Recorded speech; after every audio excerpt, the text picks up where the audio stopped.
জায়েদ, হজ ফ্লাইটের সবশেষ কি খবর আছে আপনার কাছে? ধন্যবাদ আপনাকে। 3:20 চট্টগ্রাম থেকে প্রথম হজ ফ্লাইট মদিনার উদ্দেশ্যে যাত্রা শুরু করবে। 22টি ফ্লাইট চট্টগ্রাম থেকে সরাসরি মক্কা মদিনায় যাবে। এর মধ্যে 2টি ফ্লাইট যাবে মদিনায়, আর বাকি 20টি ফ্লাইট যাবে হচ্ছে মক্কায় যাবে।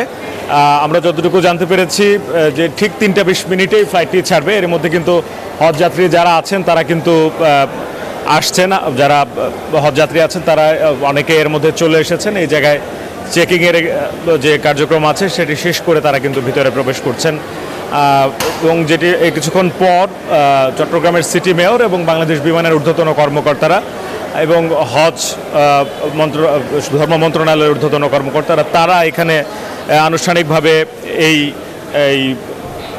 তাদেরকে বিদায় জানাবেন, এমনটি কিন্তু আমরা জানতে পেরেছি। এবং সেই আনুষ্ঠানিকতার জন্যই বাংলাদেশ বিমানের পক্ষ থেকে একটি ছোটোখাটো অনুষ্ঠানের আয়োজন করা হয়েছে। তবে যারা হজে যাচ্ছেন তাদের আত্মীয় স্বজনরা কিন্তু এসেছেন তাদেরকে বিদায় জানাতে, এবং যারা আত্মীয় স্বজন এসেছেন তাদের মধ্যে একটি শোকাবহ অবস্থা, অর্থাৎ বিদায় দিলে যে অবস্থাটি হয় এই অবস্থা। ছোট ছোট শিশুরাও কিন্তু এসেছেন তাদের পরিবারের সদস্যদের সাথে যারা হজ যাত্রী আছেন তাদেরকে বিদায় দেওয়ার জন্য।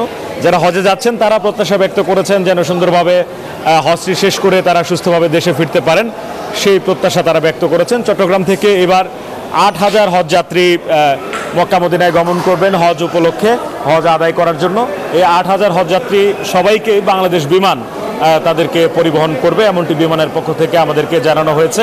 ঠিক 3:20 এখান থেকে ফ্লাইটটি ছেড়ে যাবে এবং বাংলাদেশ সময় 9টার দিকে তারা মদিনায় পৌঁছবেন, এমনটি আমাদেরকে জানানো হয়েছে। অর্থাৎ তখন সৌদি আরব সময় ভোর থাকবে, ওই সময় তারা মদিনায় পৌঁছবেন যারা চট্টগ্রাম থেকে বাংলাদেশ বিমানে রওনা হচ্ছেন।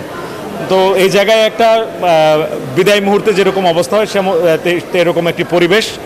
আর যারা হজে যাচ্ছেন তারা দোয়া চেয়েছেন, আর যারা এখানে আছেন তারাও হজ থেকে যেন সুন্দরভাবে ফিরে আসতে পারেন তাদের স্বজনরা, সেই জন্য দোয়া চেয়েছেন। এ হচ্ছে আমার কাছে চট্টগ্রামের শাহ আমানত আন্তর্জাতিক বিমানবন্দর থেকে ফিরছি স্টুডিওতে।